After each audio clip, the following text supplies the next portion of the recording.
आखिर डॉक्टर प्रशांत ने वो कर ही दिया जिसके लिए उनको कई बार मना किया गया था। डॉक्टर प्रशांत यूं तो कहने को वो उस अंधेरे कॉरिडोर में बस एक सच की तलाश में जा रहे थे, लेकिन उनको ये नहीं पता था कि वही अंधेरा शायद ताउम्र के लिए उनके दिलो दिमाग पर एक छाप छोड़ देगा।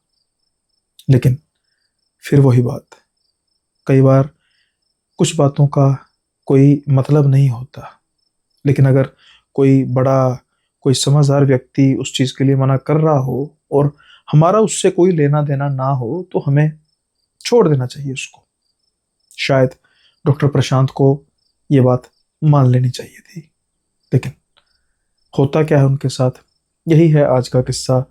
इससे पहले कि मैं इस किस्से को शुरू करूं, आपसे गुजारिश है कि आप चैनल पर नए हैं तो सब्सक्राइब करना मत भूलिएगा, लाइक और हाइप जरूर कीजिएगा और साथ के साथ ही बेल आइकन को प्रेस कर दीजिएगा ताकि आपको वीडियोस का नोटिफिकेशन मिलते रहें। साथ के साथ कमेंट बॉक्स में जब किस्सा खत्म हो जाएगा तो जरूर बताइएगा कि कैसा लगा आपको आज का किस्सा।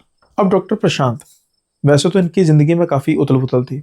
डॉक्टर थे, सरकारी डॉक्टर थे, लेकिन फिर भी एक आदत थी जिसकी वजह से ना ही सिर्फ इनकी प्रोफेशनल लाइफ बल्कि इनकी पर्सनल लाइफ भी इफेक्टेड थी, और वो थी शराब की लत।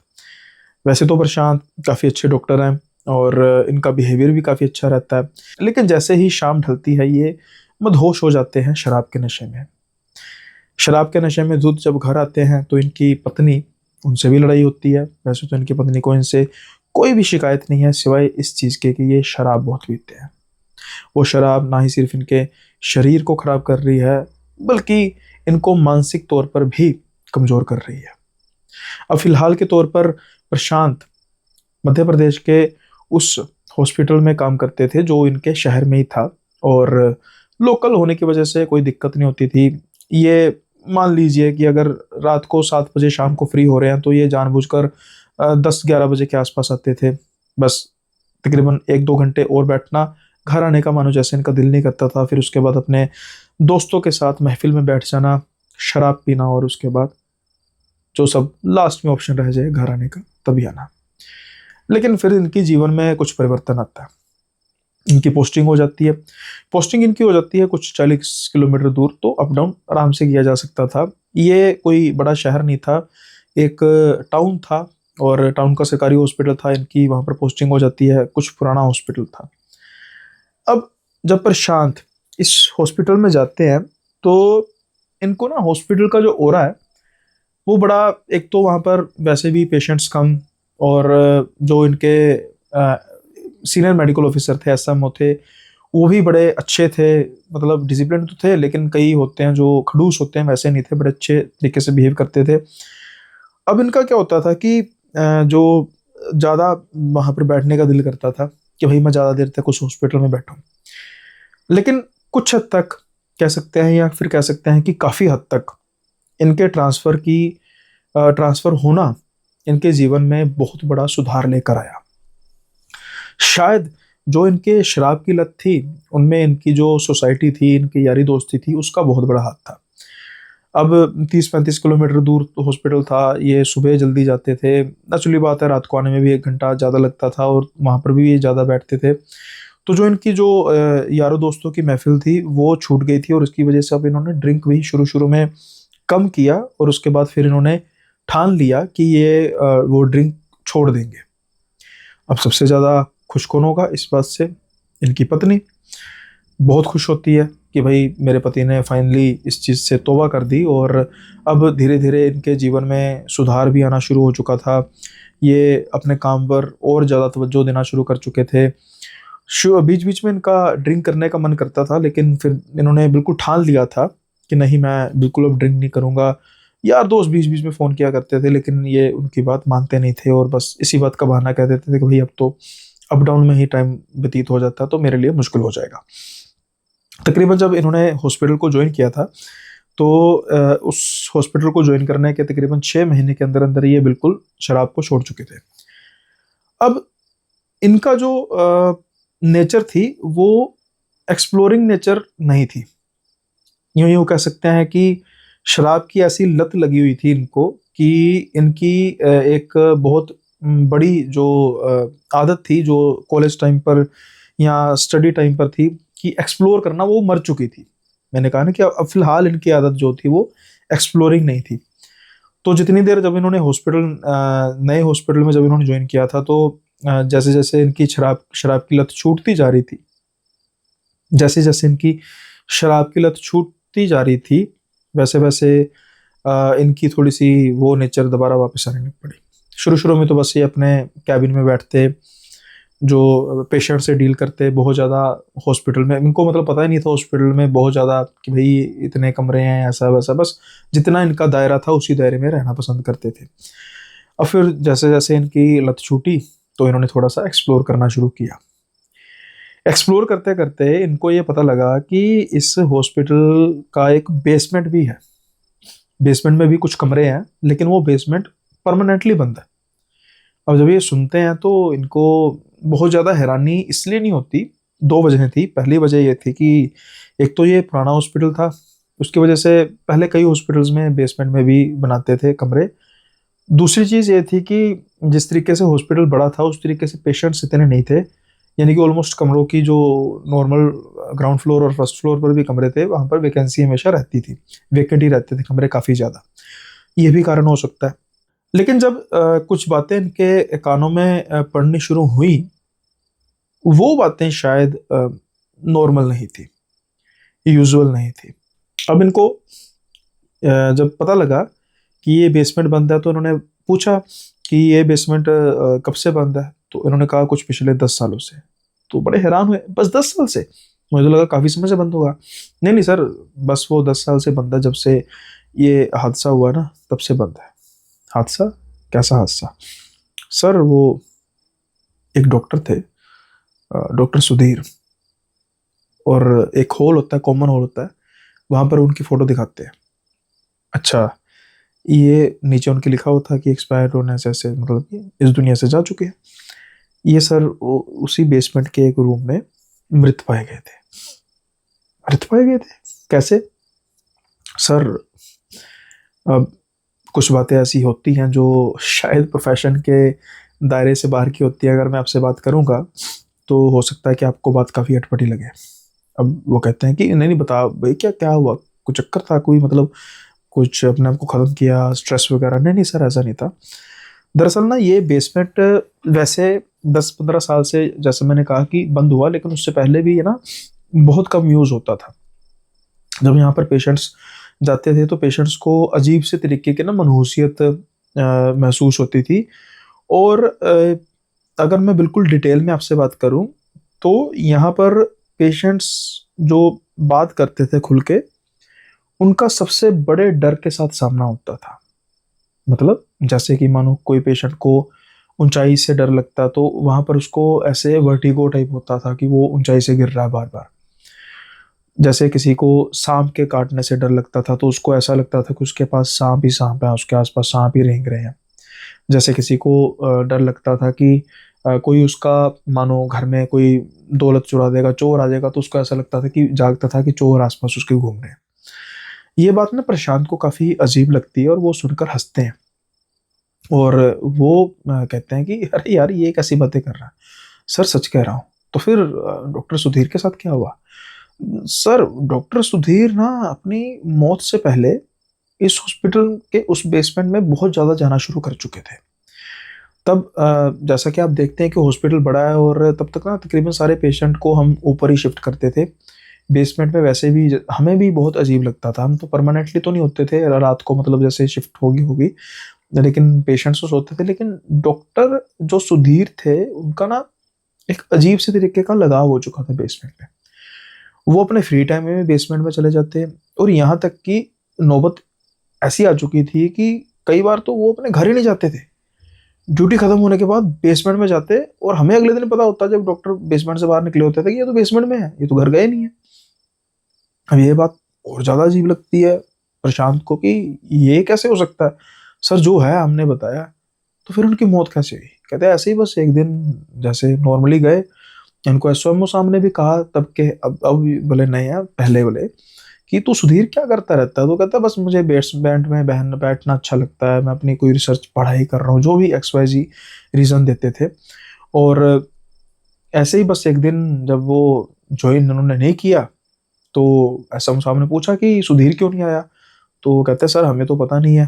तो दोपहर तक हमने घर पे फ़ोन किया, तो वो उनकी जो मिसेज थी वो कहती हैं कि वो तो आए नहीं। फिर जब हमें पता लगा कि नहीं आए, तो हमारा माथा ठनका कि कहीं नीचे तो नहीं है बेसमेंट में।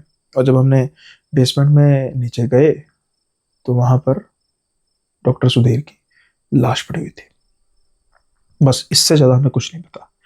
जो पता है, ये पता है कि ये बेसमेंट में पता नहीं कुछ ऐसी है कि यहाँ पर इंसानों का अपने डर के साथ, या इंसान जिस चीज़ से बहुत ज़्यादा फ्रस्ट्रेट हो चुका उसी चीज़ से सामना होता है। और पेशेंट्स तो जो हैं वो एक दो दिन में चले जाते हैं, इसलिए शायद वो चीज़ इन पर हावी नहीं हो सकी, लेकिन डॉक्टर साहब रोज जाते थे, उन पर वो चीज़ हावी हो गई। कौन सी चीज़? जो भी होगा वहां पर डॉक्टर साहब। अरे यार क्या बात कर रहे हो? अब जब ये बात सुनी सारी डॉक्टर प्रशांत ने, तो उनके ना एक तरह से दिलो दिमाग पर वो बेसमेंट हावी होने लग पड़ा। उनका दिल भी करने लग पड़ा कि मैं इस बेसमेंट में जाऊंगा। लेकिन अभी कुछ ही देर हुआ था ज्वाइनिंग के लिए, तो एसएमओ अच्छे तो थे लेकिन डरते थे, और अगर एसएमओ की परमिशन के बिना वो इस बेसमेंट में जाते हैं तो नेचुरली बात है कि थोड़ी सी दिक्कत आ सकती थी। लेकिन शायद यही दिन था जब डॉक्टर प्रशांत का बिल्कुल नॉर्मल रूटीन रहा, क्योंकि इसके बाद कुछ चेंज होने लग पड़ा। अब एक दिन डॉक्टर प्रशांत डिसाइड करते हैं कि वो रात को लेट जाएंगे। कुछ उन्हें काम भी था, और वो कुछ समय हॉस्पिटल में गुजारना चाहते थे। रात का समय था, अचानक से लाइट जाती है। जैसे ही लाइट जाती है, तो एक नॉर्मल होता है कि कुछ ही सेकंड्स में लाइट वापस आ जाएगी, जनरेटर ऑटोमेटिकली चल पड़ेगा। लेकिन 1 मिनट होता है, 2 मिनट होता है, 3 मिनट होता है, जनरेटर नहीं चलता। डॉक्टर साहब फ्रस्ट्रेट हो जाते हैं कि अरे भाई, जो जल्दी से जलाओ जनरेटर, जो मशीन जरूरी चलनी चाहिए पेशेंट्स के लिए वो बंद हो गई हैं। लेकिन कोई ना आवाज नहीं आती। डॉक्टर साहब गुस्से से उठते हैं, कहते कोई है, कोई बात सुन रहा है मेरी? अब ना इनको अपने रूम के बाहर से जो हल्की हल्की रोशनी तो रहती है, कुछ किसी के आने का महसूस हुआ, जिसकी फिगर बिल्कुल अच्छे से तो दिखाई नहीं दे रही थी, लेकिन वो हाइट उसकी काफी थी। अब जैसे कमरे की जो दरवाजे का होता है उसकी हाइट वो तकरीबन तकरीबन टच कर रहा था। डॉक्टर साहब एकदम से हिल जाते हैं। आप कौन? तो वो ना आसपास ऐसे ऐसे घूमने लग पड़ी। इनको बड़ा अजीब फील हुआ कि भाई ये क्या चीज है। तो कह रहा मैं पूछ रहा हूँ आप कौन? और जैसे ही दूसरी बार ये कहते हैं, जैसे मानो उसकी आंखें खुलती हैं, और वो आंखें बिल्कुल चमक रही थी परछाई की। एकदम से डॉक्टर साहब हिल जाते हैं, और लाइट आ जाती है, और देखते हैं सामने कुछ नहीं। डॉक्टर साहब काफी ज्यादा डर जाते हैं, और उसके बाद ये जल्दी से हॉस्पिटल से निकलते हैं, घर पहुंचते हैं। आज इनको एक तरह से बिन नशे का सुरूर हो चुका था।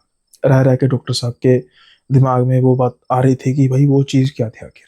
सो अगले दिन डॉक्टर साहब हॉस्पिटल जाते हैं, नॉर्मल डे जैसे बाकी दिन होते हैं। लेकिन अपना डॉक्टर साहब कुछ ठान चुके थे। वो चाहते थे कि मैं इस बेसमेंट में एक बार जाऊं। अब डॉक्टर साहब लंच टाइम में बातों बातों में एसएमओ साहब से बात करने की कोशिश करते हैं कि एसएमओ साहब, ये जो बेसमेंट का, हाँ बेटा ये बंद है बेसमेंट। पर डॉक्टर साहब जो मैंने सुना है वो तो बड़े हंसने वाली बात है, मतलब सॉरी बट एक डॉक्टर की मौत हुई है, लेकिन क्या सच में कुछ ऐसी चीजें हैं? एसएमओ साहब कहते हैं कि बेटा बात ऐसी है कि कुछ बातें होती हैं जो समझ से परे होती हैं। अब डॉक्टर प्रशांत सिलसिलेवार सारी बात करते हैं कि मैंने जो जो बातें सुनी हैं, तो उसको एक तरह से डॉक्टर जो एसओमो साहब थे वो कुछ हद तक एग्री भी करते हैं कि जब भी मैं भी उस बेसमेंट में जाता था, मुझे भी अजीब फील होता था, मुझे भी कुछ ठीक महसूस नहीं होता था। तो ये कहते थे कि हाँ, डॉक्टर साहब आपका सबसे बड़ा डर क्या है? ऐसे मेरे को कहते हैं। मेरा सबसे बड़ा डर है कि मुझे लगता है कि मुझे सडन स्ट्रोक आ जाएगा। ये कैसा डर हुआ? बस डर है भाई। तो अगर आप जब जाते थे बेसमेंट में, तब कई बार मुझे सर में अचानक से दर्द होता था। ऐसा लगता था कि जैसे मुझे शायद स्ट्रोक आने वाला है। अब ना प्रशांत शायद इन बातों पर बहुत ज़्यादा विश्वास करते नहीं, और एसएमओ साहब कहते हैं कि प्रशांत इन चीज़ों से दूर रहना। उस बेसमेंट में कोई नहीं जाता और ना ही कोई जाना चाहिए। अब डॉक्टर प्रशांत एक कान से सुनते हैं, दूसरे कान से बाहर निकाल देते हैं बात। एसएमओ साहब आज चले गए थे और डॉक्टर प्रशांत बस इंतजार कर रहे थे कि जैसे ही अंधेरा हो तो वो उस बेसमेंट की तरफ जाएंगे। अब वो जो बेसमेंट था वो डॉक्टर हॉस्पिटल के बिल्कुल एक कोने में सीढ़ियाँ थी, जो सीढ़ियाँ अंदर की तरफ नीचे की तरफ जाती थी और बेसमेंट से के साथ जुड़ती थी। सो डॉक्टर प्रशांत आज अपने ऑफिस से उठते हैं, थोड़ा बहुत देखते इधर उधर कि कोई इनको वहाँ जाते देख तो नहीं रहा, और फिर उस सीढ़ियों की तरफ बढ़ जाते हैं। जब उन सीढ़ियों की तरफ बढ़ते हैं, अचानक इनको कुछ ऐसा महसूस होता है कि जैसे इनको कोई खींच रहा है, यानी कि शायद जैसे कोई इनको जाने से रोक रहा है। इनको अपने आसपास ऐसा महसूस होता है कि कोई काली परछाई है, शायद वही परछाई जो इन्होंने अपने कमरे में देखी थी और इनको शायद जाने से रोक रही है। लेकिन डॉक्टर प्रशांत ठान चुके थे और वो सोच रहे थे कि ये मेरे मन का वहम हो सकता है। इसलिए जब वो बिल्कुल कॉरिडोर में पहुंचते हैं, बिल्कुल अंधेरा था, हाथ लगाते हैं और इनको स्विच नज़र आते हैं। जब स्विच ऑन करते हैं तो लाइट फ्लिक कर रही थी, जो कि इनको पहले से ही मालूम था कि कोई ना कोई प्रॉब्लम तो होगी ही। इतनी देर से इलेक्ट्रिसिटी यहाँ पर नहीं चली, तो मोबाइल इनके पास था, इसकी टॉर्च का अरेंजमेंट था इनके पास। कुछ समय बाद लाइट्स फ्लिक होती होती डिम हो जाती हैं। अब बिल्कुल हल्की हल्की सी रोशनी थी, इतनी रोशनी सिर्फ जिससे बिल्कुल बेरली नज़र आ सके। अब इनको वो बिल्कुल सामने कॉरिडोर बड़ा सा नज़र आ रहा था और उसके आसपास जो कमरे थे और शायद एक आधा डॉक्टर का जो कैबिन था जिस पर बोर्ड लगा होता, वो बोर्ड खाली था और लग रहा था कि हाँ यहाँ पर डॉक्टर बैठते होंगे। अब ना ये धीरे धीरे बढ़ना शुरू कर देते हैं। बाय द वे ये वही कैबिन था जहाँ पर डॉक्टर सुधीर की लाश मिली थी। जब ये जाते हैं उस कॉरिडोर में, अब इनको कुछ अलग सा महसूस होना शुरू हो जाता है। शुरू शुरू में इनको ये लगता है कि शायद जो बातें मैंने सुनी है ये उन्हीं बातों का असर है कि मुझे भी ऐसा महसूस हो रहा है, ना चाहते हुए भी मैं मैनिफेस्ट कर रहा हूँ उन बातों को। मुझे स्ट्रांग बनना होगा और मैं देखता हूँ कि आखिर ये चीज़ है क्या। अब क्या होता है, ये बिल्कुल लास्ट में उस कैबिन पर पहुंचते हैं जहाँ पर कभी डॉक्टर सुधीर की लाश मिली थी। वो कैबिन का जो ओरा था वो बिल्कुल अलग था। एक अजीब सा इनको मनहूसियत महसूस होती है, मतलब जैसे इनको ना लग रहा है कि यार मैं अपना घर नहीं जाऊंगा। मैं घर में ना बहुत लड़ाई मेरे होती है मेरी वाइफ के साथ, लेकिन अब तो इन बातों को तकरीबन 6 महीने बीतने को थे। 6 महीने पहले जब ये शराब पीते थे तभी तो इनकी लड़ाई होती थी। अचानक से जो वो टेबल है, देखते देखते एकदम से जैसे कोई उछाल कर गिरता है। इनविजिबल फोर्स थी। डॉक्टर समझ चुके थे कि जो भी शायद इस बेसमेंट के बारे में बातें होती हैं वो सच होती हैं, तो इसलिए वो डर के मारे जल्दी से भागना शुरू करते हैं। डर चुके थे, लेकिन हैरानीजनक तौर पर जब वो सीढ़ियों के पास पहुंचते हैं वहां पर एक दीवार बनी हुई थी। वो दीवार कुछ ही सेकंड्स में कैसे आ गई। इन्हीं सीढ़ियों से तो ये उतरे थे, इन्हीं सीढ़ियों से तो ये उतरे थे। अब ये ऊंची ऊंची चिल्ला रहे थे, नाम ले रहे थे स्टाफ का, लेकिन कोई भी उनको सुन नहीं पा रहा था। बस थे तो चंद कमरे, हल्की सी लाइट, वो भी अब बुझ चुकी थी। सहारा था सिर्फ अब टॉर्च का। जितनी देर तक बैटरी थी उतनी देर तक ही वो चलनी थी। अब डॉक्टर प्रशांत को ये तो पता लग चुका था कि सच में यहाँ पर कुछ है। डॉक्टर प्रशांत का गला सूखा जा रहा था। डॉक्टर प्रशांत सोचते हैं कि मैं देखता हूँ यहाँ पर कोई बाहर निकलने का रास्ता तो होगा। जब वो एक कमरे में एंटर करते हैं तो बोतल को देखकर खुश हो जाते हैं, शायद इसी बोतल में पानी होगा। प्यास के मारे इनकी जान निकली जा रही थी। अभी ये सोचने की हालत में नहीं थे कि पानी कैसा भी हो, क्या पता कितनी देर से पड़ा है। जल्दी से ये बोतल की तरफ जाते हैं। जैसे ही बोतल का ढक्कन खोलते हैं तो इनको एक बड़ी जानी पहचानी स्मेल आती है, और वो स्मेल थी उसी शराब की जो शराब वो पहले पीते थे, जिस ब्रांड की शराब वो पहले पीते थे। ये जल्दी से उसको पीछे पीछे कर देते हैं कि ये क्या, ये शराब कहाँ से आई। अब धीरे धीरे डर का सामना होने लगा था डॉक्टर प्रशांत का, जो उनका सबसे बड़ा डर बन चुका था पिछले कुछ महीनों में, कि वो शराब नहीं पिएंगे, और अगर वो शराब पिएंगे तो फिर से वही चीज़ें दोहराई जाएंगी घर में लड़ाई होगी, डिप्रेस रहेंगे, और इसलिए फिलहाल के तौर पर इनका सबसे बड़ा डर ही वो शराब थी। डॉक्टर प्रशांत दूसरे कमरे में जाते हैं। दूसरे कमरे में इनको काफ़ी बोतल्स वहाँ पर पड़ी हुई मिलती हैं, लेकिन हैरानीजनक तौर पर और अफसोसनाक बात यह थी कि सभी बोतल्स में शराब थी। डॉक्टर साहब प्यास के मारे मरे जा रहे थे, पर मानो जैसे इस बेसमेंट के प्रेत, इस बेसमेंट की शक्तियां उनको फोर्स कर रही थी कि वो शराब को पिए। जो उनका सबसे बड़ा डर था कि अगर उन्होंने शराब पी तो वो फिर उसी भंवर में फंस जाएंगे। लेकिन डॉक्टर प्रशांत जैसे तैसे करके अपने आप को संभालते हैं। अब डॉक्टर प्रशांत तीसरे कमरे में जाते हैं, क्योंकि वहां पर इनको थोड़ी सी रोशनी नजर आ रही थी। वहां पर जाकर कमरा खोलते ही देखते हैं कि एक आदमी रिवॉल्विंग चेयर पर बैठा हुआ फोन पर किसी से बात कर रहा है। लेकिन ऐसा कैसे हो सकता है? जहां तक इनकी नॉलेज थी, सिर्फ और सिर्फ डॉक्टर प्रशांत ही थे इस अभी बेसमेंट में। ये कहते हैं, डॉक्टर डॉक्टर प्लीज, आपके पास पानी की बोतल है?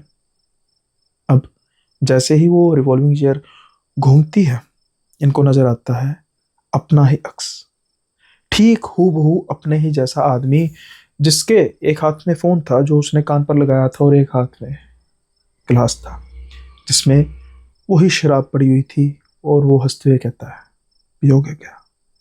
डॉक्टर प्रशांत रोने की हालत में पहुंच चुके थे, क्योंकि वो भी ये समझ पा रहे थे कि ये सब कुछ जो है वो असलियत नहीं है, लेकिन ये सब कुछ हो क्या रहा है।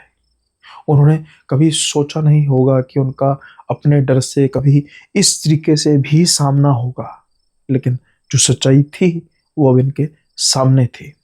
ये जल्दी से दरवाजा बंद करते हैं, फिर से खोलते हैं, और अब उस कमरे में सिर्फ और सिर्फ अंधेरा था। डॉक्टर प्रशांत अब अगले कमरे में जाना शुरू करते हैं। जिस भी कमरे में जाते उसी कमरे में उनको बोतल्स मिलती, और उन बोतल्स में शराब। मानो जैसे वो बेसमेंट कोशिश कर रहा था डॉक्टर साहब को फिर से शराबी बनाने के लिए। माफ कीजिएगा अगर आपको आवाज थोड़ी सी कम या थोड़ी सी स्कैटर्ड लगेगी, गले से तो निकल नहीं रही आवाज, लेकिन पूरी कोशिश कर रहा हूँ जान लगा के जितनी आवाज निकल सके, ताकि जो ये सिलसिला है वो टूटे ना।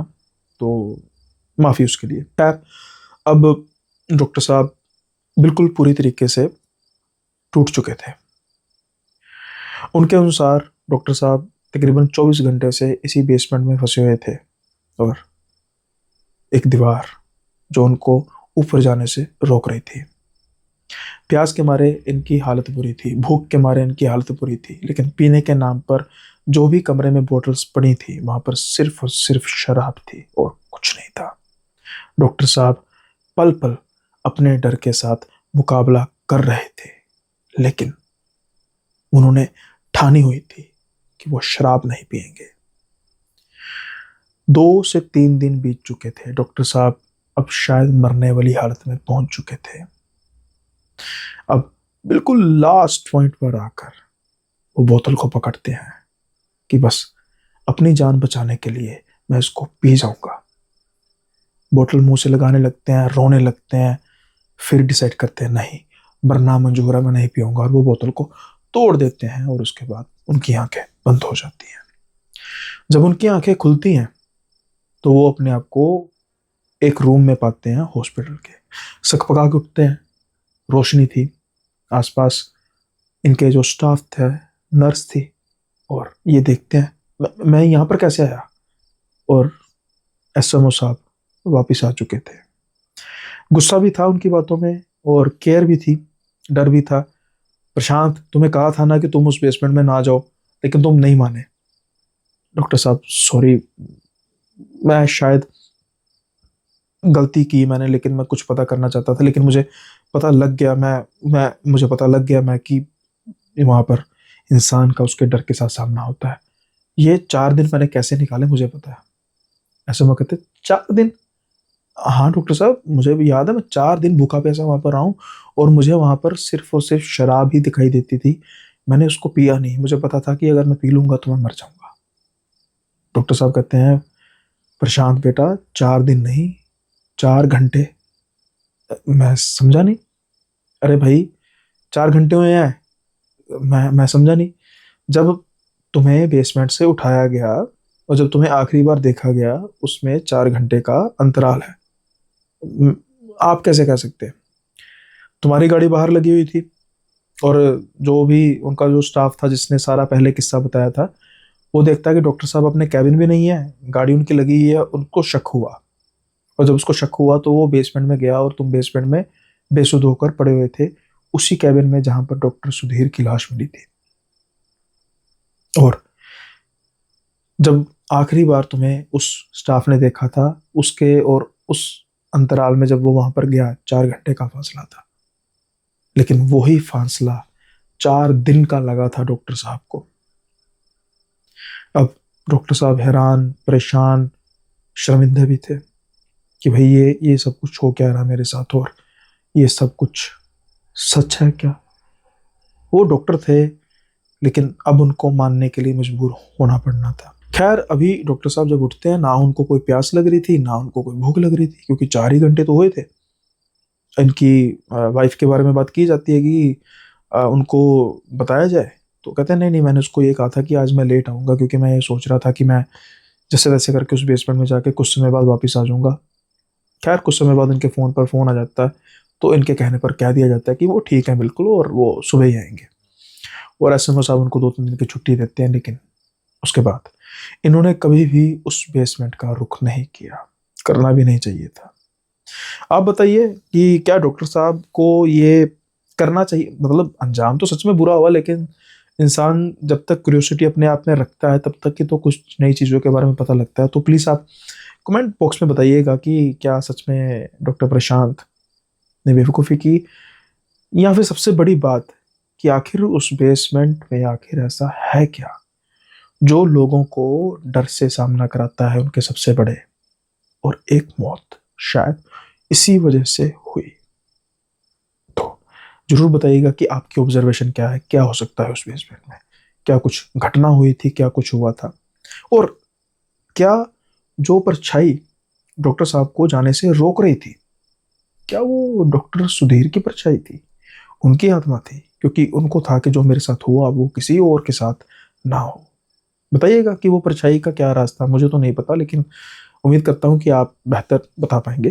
तो कमेंट बॉक्स में इंतज़ार रहेगा आपके ऑब्जर्वेशन का, आपके जो ये जो भी आप सोच रहे हैं इसके बारे में।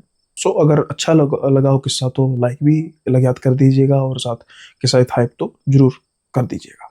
इससे पहले हम अब अगले किस्से की ओर बढ़े, तो आपसे गुजारिश है कि जो मेंबरशिप ओनली है उस पर भी तवज्जो दीजिए, और एक से बढ़कर एक किस्सा वहाँ पर अपलोड होता है, तो अच्छे किस्से सुनने को मिलेंगे।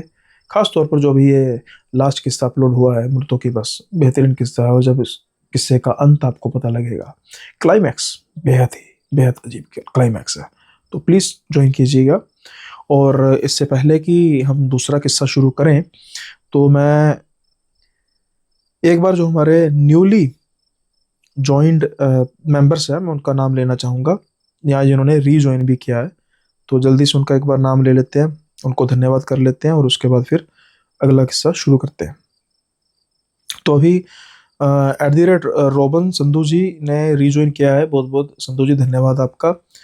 देन सौरभ सोरेन जी, आपने ज्वाइन किया है रिसेंटली, सौरभ जी बहुत बहुत धन्यवाद ज्वाइन करने के लिए और वेलकम। अंचल जी ने ज्वाइन किया है, Anchal ji thank you so much for joining. Vishal Singh ji ने ज्वाइन किया है, राठौड़ जी ने, विशाल जी बहुत बहुत धन्यवाद ज्वाइन करने के लिए। देन सनी सोलंखे जी ने ज्वाइन किया है, कृष्ण पिल्ले जी ने ज्वाइन किया है, मनिंदर कौर जी, और अपने एक भाई थे जिनका मैंने नाम लिया था, लेकिन उनको शायद था कि मेरा नाम नहीं लिया, तो रोक एनिमी जी, शायद आपने कहा था कि मेरा नाम नहीं लिया, लेकिन मुझे जहाँ तक लगता है लिया था, लेकिन खैर कई बार स्किप हो जाता है। तो बहुत बहुत धन्यवाद आप सबका ज्वाइन करने के लिए, और बाकी भी प्लीज़ देखिए मेंबरशिप को। और इस महीने हमने आंकड़ा है जो 100 के पार पहुंचाना है, जो तकरीबन 77 के आसपास हो चुका है। खैर, अब हम बात करते हैं अगले किस्से की। जैसा कि डर डर सबसे ज़्यादा हावी तब होता है जब हम अकेले रह जाते हैं। मनीषा के साथ शायद ऐसा ही हुआ।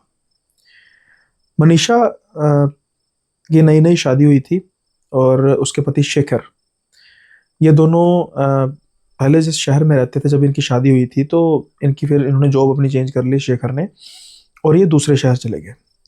2-3 महीने उस फ्लैट में रहे, बड़ी अच्छी जगह थी, लेकिन जब ये नई फ्लैट में आए तो आमतौर पर जो शेखर है वो तकरीबन 6 बजे वापस आ जाता था घर में। दिन के समय में मनीषा कहती थी कि मुझे ना कुछ अकेले में अजीब सा महसूस होता है इस घर में। तो शेखर हमेशा यही कह के टाल देता था कि दरअसल नई जगह शिफ्ट की है। तो मनीषा कहती है कि मेरे लिए तो वो भी जगह नई थी, आप पहले वहां पर रहते थे, लेकिन मैं तो नई नई आई थी, लेकिन यहाँ पर मुझे ना कुछ अजीब फील होता है। अब शेखर के लिए बात आई गई होगी थी कि भाई ऐसे ही लगता होगा इसे, इसलिए वो ज़्यादा तवज्जो देते नहीं है। एक बार क्या होता है कि शेखर का फ़ोन आता है तकरीबन 6 बजे की, जब मनीषा वेट कर रही होती है कि मैं आज आ नहीं पाऊंगा, किसी काम से मुझे आउट ऑफ स्टेशन जाना पड़ रहा है, तो तुम ध्यान रखना। अब मनीषा डर जाती है कि मैं कैसे यहाँ पर अकेली रहूंगी, अरे आसपास घर है, कोई ऐसी बात थोड़ा। खैर अब क्या भी किया जा सकता था। तो मनीषा अपना काम वगैरह करके टीवी देखने बैठ जाती है। लेकिन क्या होता है कि अचानक से आवाज़ आती है किचन में से बर्तनों के गिरने की। मनीषा को लगता है कि शायद कोई बिल्ली वगैरह ना आ गई हो, जल्दी से भागी भागी जाती हैं और वो देखती है कि जो उन्होंने गैस पर पतीले रखे हुए थे जिसमें चावल थे और सब्जी थी, वो गिरे हुए थे। ये देख के तो मनीषा हक्की बक्की रह जाती है। वो आसपास देखती है, कोई भी जानवर के आने का कोई सवाल था नहीं, क्योंकि बिल्कुल पैक्ड था घर, दरवाजे खिड़कियां सारे बंद थे, और किसी छोटे जानवर का ये काम हो नहीं सकता था, कितनी बड़ी इतनी भारी चीज को फेंक सके। जैसे तैसे करके मनीषा अपने आप को समझाते हुए ये कहती है कि भाई हो गया होगा, मतलब पता नहीं, शायद मैंने सही तरीके से रखे ना हो, समझाने की कोशिश करती है, और उसके बाद वो दोबारा से रूम में आके बैठ जाती है। अब जो वो रूम में आके बैठती है ना, तो उसको टीवी देखते थे, जैसे उसके बिल्कुल सामने टीवी था और इस तरफ कमरा था, अचानक से उसको महसूस होता है कि कोई गुजरा है, परछाई सी महसूस होती है। अब मनीषा एक बार फिर से डर जाती है। अब डर के मारे ना उसका ये हाल था कि वो आगे नहीं जाती, वो जल्दी से दरवाजा बंद करके लॉक कर लेती है। अब वो फोन कर रही थी शेखर को, लेकिन शेखर का फोन लग नहीं रहा था। अब परेशान, बुरी हालत, और अचानक से जब दरवाजा खटक जाए तो जितनी बची कुची जान होती है वो तो निकल ही जाती है। ऐसा ही मनीषा के साथ भी हुआ। अब मेन डोर बंद, इनके बेडरूम की दरवाजे के खटकने की आवाज कैसे आ सकती है? जैसे ही ये मनीषा सेंस करती है, वो तो बिल्कुल डर जाती है और बस वो दुबक कर बैठ जाती है। कुछ समय बाद जब वो आवाज़ आनी बंद हो जाती है और काफ़ी समय से वो आवाज़ नहीं आती, तो फिर मनीषा जल्दी से दरवाज़ा खोलकर बिना सोचे समझे जल्दी से मेन डोर पे जाती है, दरवाज़ा खोल के लॉक लगाती है और नेबर के पास चली जाती है। वहाँ जाकर सारी बात बताती है और फ़ोन लगाती है अब अपने पति को, और फ़ोन लग जाता है। अब शेखर को कहती है कि शेखर ऐसा ऐसा मेरे साथ हो रहा। तो शेखर कहता है तेरा वहम होगा। वो कहती है इतना बड़ा वहम नहीं हो सकता, दरवाज़ा कैसे खटक सकता है जब कोई है ही नहीं। खैर उसके जो नेबर हैं वो भी कहते हैं कि नहीं हो सकता है, चलो ऐसा करते हैं कि हम आपके साथ चले जाते हैं, अगर आप अकेली मतलब यहाँ पर आपको अनकंफर्टेबल लग रहा है या आप यहीं पे रह लो। लेकिन वो कहती है नहीं नहीं, मैं वहाँ नहीं जाऊँगी, वहाँ रूम में नहीं जाऊँगी। तो अब फिर भी जैसे तैसे करके कुछ समय बाद उसको फील होता है कि मैं भी इनको केचल दे रही हूँ। तो कहते ठीक है, मैं थोड़ा ठीक महसूस कर रही हूँ, मैं चली जाऊँगी। अब जब वो घर में जाती है तो अब वो कमरे में नहीं बैठती, अपने बेडरूम में जो लॉबी थी, कॉमन एरिया था, वहां पर भी एक टीवी लगा हुआ था। वहां पर जाकर बैठ के टीवी देखकर थोड़ा सा अपना मूड ठीक करने की कोशिश करती है, कोई कॉमेडी वगैरह की मूवी लगा लेती है। लेकिन क्या होता है कि अचानक से उसको ऐसा लगता है कि पीछे से उसके ऐसे गला पकड़ा और उसको ऊपर खींच लिया। अब वो ना बस, जिसे कहते हैं, चिल्लाने की कोशिश कर रही है, आवाज उसकी निकल नहीं रही, और बस मानो जैसे कि आज उसकी मौत आ गई है। लेकिन कुछ समय बाद बेल बजती है। जैसे ही बेल बजती है ना, अचानक से उसका वो जो पकड़ है वो छूट जाती है। अब वो खांसना शुरू कर देती है, बड़ी मुश्किल से धीरे धीरे दरवाजा खोलती है और सामने था शेखर। शेखर बड़ा स्माइल वाला फेस था कि भाई सरप्राइज कि मैं वापस आ गया। दरअसल उसका जो काम वगैरह था वो कुछ कैंसिल हो गया, वो वापस आ गया, हाथ में भूखे था कि मैं अपनी वाइफ को सरप्राइज दूंगा। लेकिन जब वो उसकी हालत देखता तो क्या हो गया। अब वो सारी उसको बताती है, और जब वो उसको गला दिखाती है तो गले में सच में एक निशान था लाल रंग का, जैसे किसी ने गले को पीछे से खींचा है। अब ये उसके बाद तो शेखर कहता है कि भाई बात तो कुछ मुझे लग रही है जितना तुम कह रही हो। खैर ये उसी समय अपने नेबर के पास जाते हैं और वो बात करते हैं कि आपको कुछ हमें ऐसा सा हो, ये तो पक्की बात है, उसको गले को भी दिखाते हैं। तो नेबर कहते हैं देखो, अब हर घर में मौत वगैरह तो होती रहती है, इस घर में भी एक मौत हुई थी, वो लड़की थी, और बट लोगों का कहना है कि शायद उसने अपने आप को खत्म किया था, और उसके फिर जो परिवार वालों ने जल्दी घर भेज दिया। लेकिन मतलब ऐसा जितनी देर उसके परिवार वाले रहे, 2-3 साल, तब तक तो कोई ऐसी बात हुई नहीं, बस फिर रेंट वगैरह पे चल रहा है। तो सच कहें तो हम ज़्यादा बात इसके बारे में करना नहीं चाहते, और शायद समझदार को इशारा काफ़ी होता है। तो समझ चुके थे कि यहाँ पर नहीं रहना चाहिए, और उसके बाद 4-5 घर छोड़कर ही एक और घर भी तब रेंट के लिए खाली था, तो ये वहाँ पर चल जाते हैं, और आज 4-5 साल इनको वहाँ पर रहते हो गए। All is well. सो कई बार कुछ घरों में ऐसी छाप रह जाती है जो काफ़ी देर तक परेशान करती है, खुद भी होती है और लोगों को भी करती है। ये था किस्सा, और इससे पहले आज का एपिसोड हम खत्म करें, एक और किस्सा है। अब ये किस्से का ना जो करेक्टर है, मैंने ये किस्सा मतलब अब जेन्युइनिटी की बात तो लग गया, लेकिन जो किस्सा मैंने पढ़ा मुझे बड़ा इंटरेस्टिंग लगा। ये यूएसए का किस्सा है, और यूएसए में अब लेट्स से कुछ स्मिथ नाम है, स्मिथ नाम का इन्वेस्टिगेटिंग एक डिटेक्टिव था, है अभी, मतलब छोड़ दिया काम लेकिन अभी जीवित है। उनका ये किस्सा है, और उनका जो काम था वो इन्वेस्टिगेटिव, जैसे डिटेक्टिव डिटेक्टिव प्राइवेट, और कई बार जब पुलिस को जरूरत होती थी तो वो भी इनकी मदद लेती थी, काफ़ी एक्सपीरियंस्ड ये थे। अब ना इनको एक बार घर में एक बॉक्स आता छोटा सा, जो कि इन्होंने मंगाया नहीं था, शायद किसी ने इनको भेजा था। उस पर कोई रिटर्न का नहीं था कि रिटर्न अगर हो तो इस नाम पे, तो सिर्फ इनका नाम लिखा हुआ था। अब जब ये खोलते हैं तो इनकी आंखें फटी की फटी रह जाती हैं, क्योंकि वो बॉक्स जो है वो एक सारे के सारा जो बॉक्स था वो डॉलर से भरा हुआ था, और एक लेटर लिखा था, पड़ा हुआ था वहाँ पर। जब ये लेटर को खोलकर पढ़ना शुरू करते हैं तो वहाँ पर लिखा था कि पहले तारीफ करते हैं इनके काम की, कि हमने मतलब ऑब्जर्व किया है कि आपका काम बड़ा अच्छा है, तो हम आपको एक टास्क देना चाहते हैं। आपने वहाँ पर जाकर एक लोकेशन भेजते हैं कि ये एड्रेस है, लोकेशन का प्रॉपर एड्रेस लिखा था। इस एड्रेस पे आपने जाकर उस लोकेलिटी को आपने ऑब्जर्व करना है, और आपकी जो भी फाइंडिंग्स होंगी वो आपने हमें नेक्स्ट टाइम भेज देनी है, और तब हमारा जो रिटर्न का वो एड्रेस होगा आपको मिल जाएगा। अभी जो हम आपको अमाउंट भेज रहे हैं दैट इज़ अ 30%, और जब आप हमें लेटर भेज देंगे, यानी कि जब हमें अब पता लग जाएगा कि आप आ गए हैं वापस ऑब्जर्व करके, तो जो नेक्स्ट आपको पार्सल जो भी डब्बा आएगा वो 70% होगा, और आप उसके बाद अपनी ऑब्जर्वेशन को भेज दीजिएगा। अब जब ये 30-70 देखते हैं तो इनकी आंखें फटी की फटी रह जाती हैं कि भाई ये 30% है तो 70%, मतलब वो अमाउंट बहुत बड़ी अमाउंट थी। शायद इन्होंने अपने करियर का 30 या 40%, कहने का मतलब कि जो अभी तक इन्होंने सारे अपने करियर में कमाया था वो एक ही असाइनमेंट इनको दे सकती थी।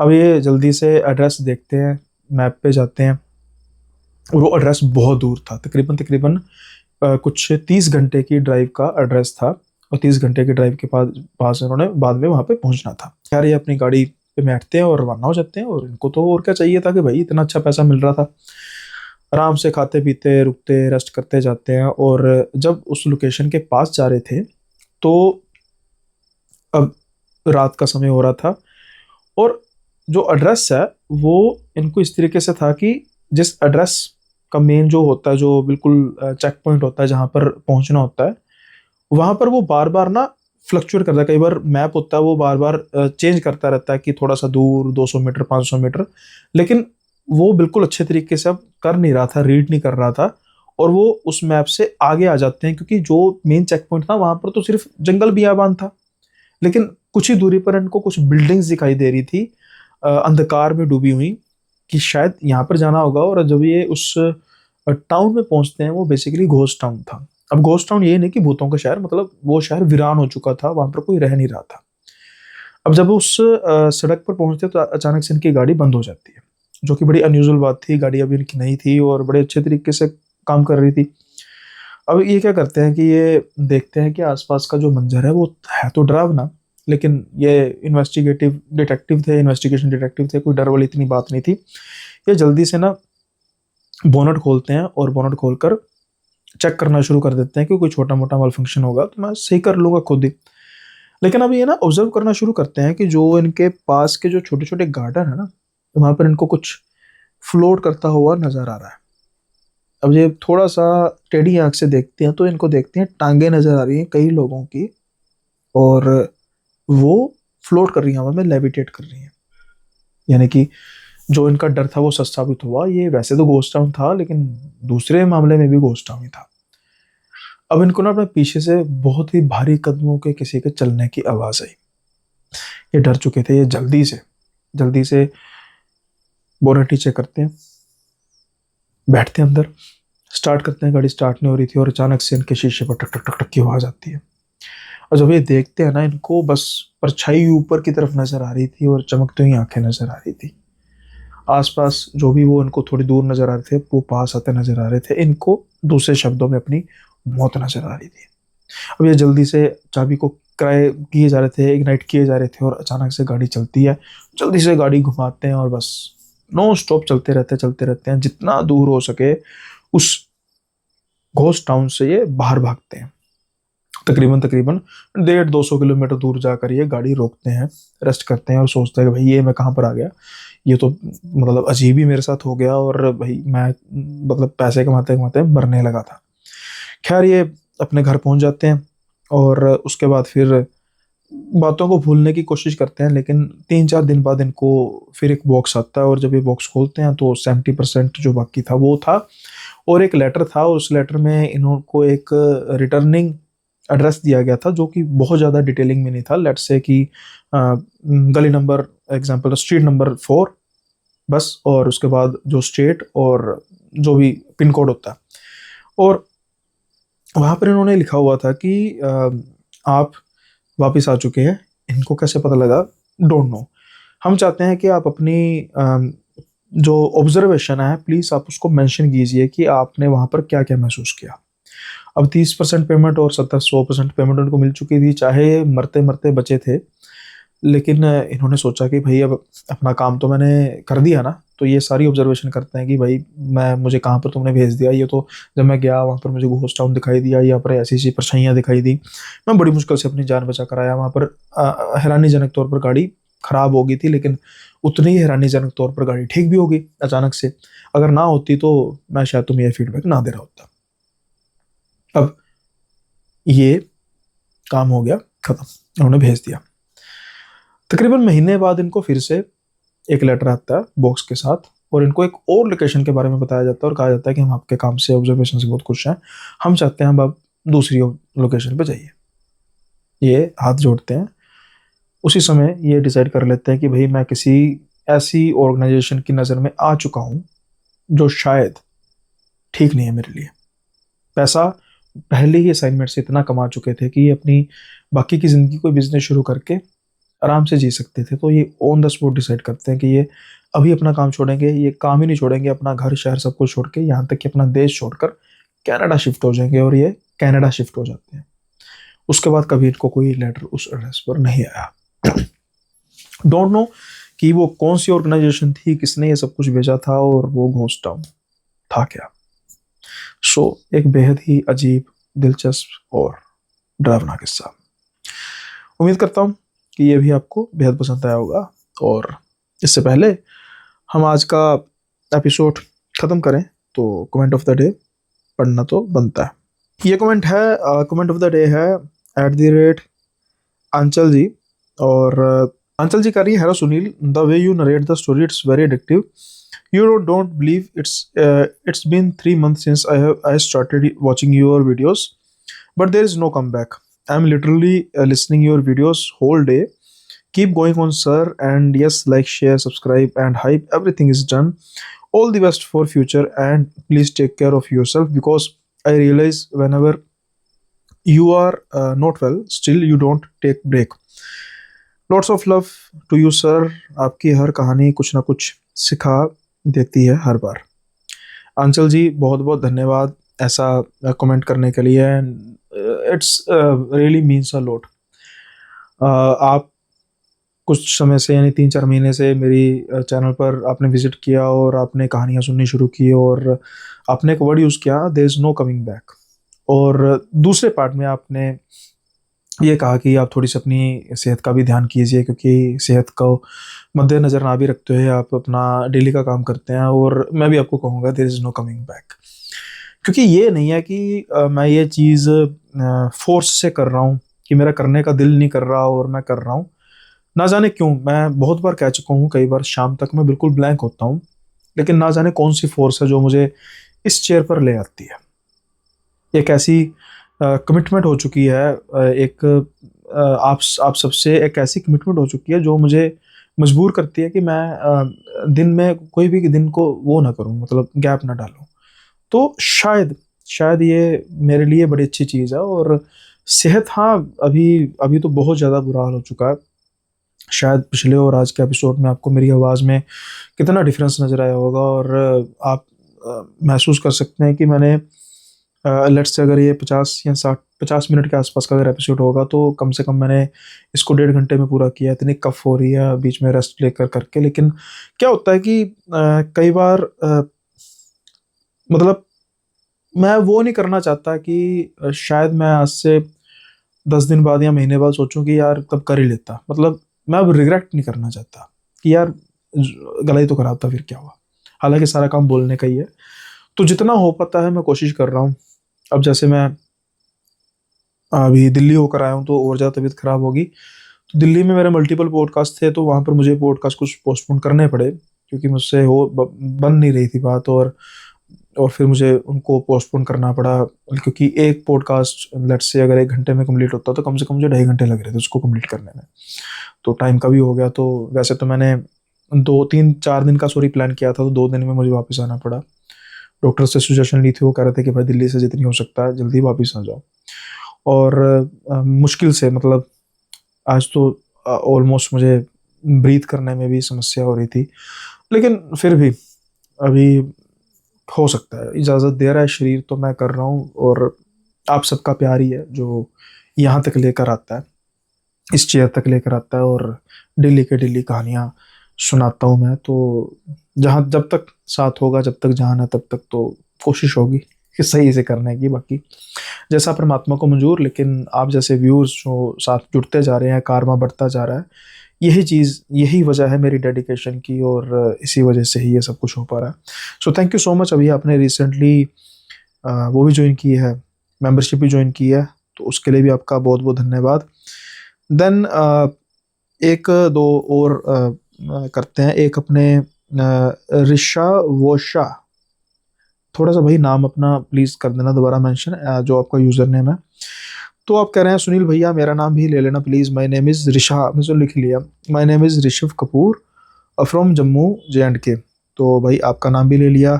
देन एक भाई का मैसेज आया, मैं इसलिए नाम ले रहा हूँ क्योंकि कई बार नाराज़ हो जाते हैं ना कि मेरा नाम नहीं लिया। तो ये ना बहुत बड़ा कमेंट है, तो मैं आपको अगले एपिसोड में आपको कमेंट मेंशन करूँगा। निखिल चंदेरिया जी ने बहुत बड़ा एक मैसेज डाला है, तो उसको मैं अगले एपिसोड के लिए रख लूँगा।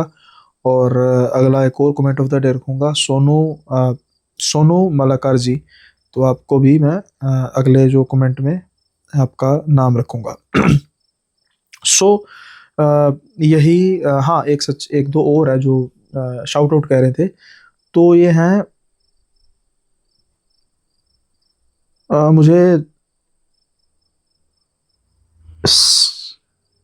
चौदास समर वीरा कुछ इस तरीके का नाम है। सॉरी अगर, क्योंकि वो हैंडल में एक ही नाम होता है ना।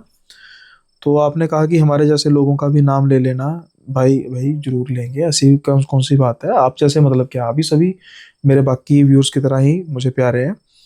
और इसके अलावा boom Baba ji, Sunil brother always in my heart from Kullu Manali. और इसके अलावा ओल्डन, बाकी जो कमेंट ऑफ द डे हैं कुछ वो मैं बाद में मेंशन करूंगा, क्योंकि आज का जो एपिसोड है हाँ, ये है अपने XYZ006 जी। ये कह रहे हैं सुनील भाई नमस्कार, आरव नाम भी बोल दो। लास्ट टाइम मैंने बोला था, लेकिन चलो फिर से बोल देता हूँ। तो ये कमेंट थे कुछ जिनको मैं डिस्कस करना चाहता था। फिर से आपका बहुत बहुत धन्यवाद, आप बहुत प्यार देते हैं। और सच, एपिसोड 3 नहीं आएगा जब तक 600 लाइक्स नहीं होंगे। बहुत पीछे चल रहे हैं। जल्दी से स्पीड बढ़ाइए, शेयर कीजिए अपने लाइक माइंडेड पीपल को, और लाइक की संख्या बढ़ाइए। नहीं तो फिर मुझे क्या भाई, हमने 10 एपिसोड की सीरीज बनाई है, चाहे 1 साल में पूरी हो, लेकिन 600 लाइक तो बनते हैं। तो प्लीज़ जल्दी से कर दीजिएगा। अंधकार का एपिसोड 2, 600 लाइक्स मैंडेटरी। तीसरा एपिसोड आने के लिए, और जो है खौफनाक नाइट ड्यूटी, बेहद खतरनाक, बेहद बेहद डार्क। सो करते हैं जल्दी से आज का एपिसोड यहीं पर खत्म। जल्दी मिलेंगे अगले एपिसोड में नए किस्सों के साथ। तब तक के लिए बाय बाय, अपना ख्याल रखिएगा।